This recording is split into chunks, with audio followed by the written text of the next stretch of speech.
Chapter 9 talks about teaching, learning and the web. So the international network of networks are collectively known as the internet.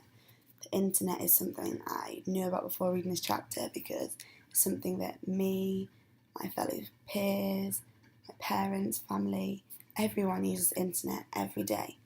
So the internet can connect you with people all around the world. And there's different ways of connecting with people around the world. If it's teacher to teacher, teacher to student, student to student, there are many different ways. And these ways are email, discussion groups, mailing lists, chats, video conferences. These things are used in everyday life and was another thing that I knew before reading this chapter.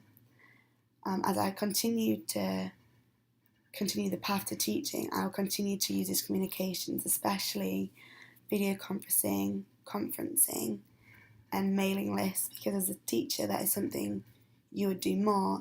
And I also think as a teacher it's important that you teach your students how to learn how to use these different types of internet to connect with students and teachers.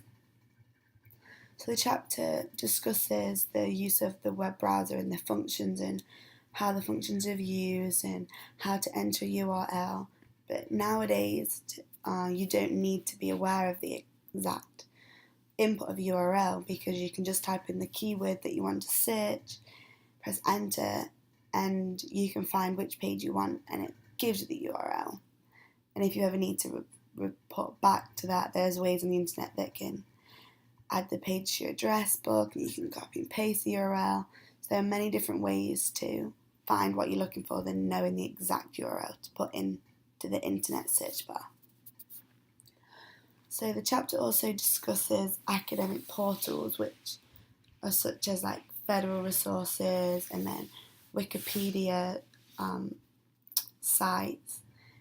And as a teacher, you need to teach your students which are good and credible sources and which are sources your students should not particularly use. So, for example, Wikipedia is not the most reliable source that students should use to complete homework and assignments, because as we know, information can be added by anyone to those internets.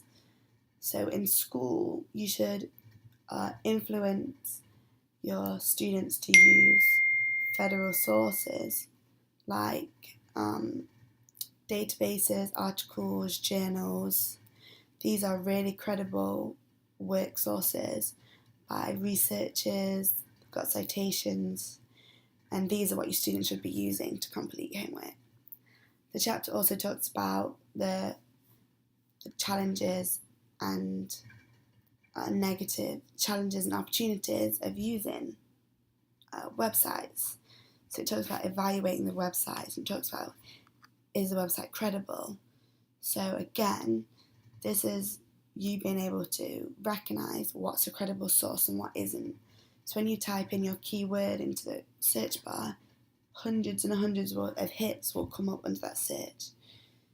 And the chapter just talks about how you should distinguish between a good and a bad source, because I think that is important, that when you're completing work, your students and teachers should use credible sources when completing different materials.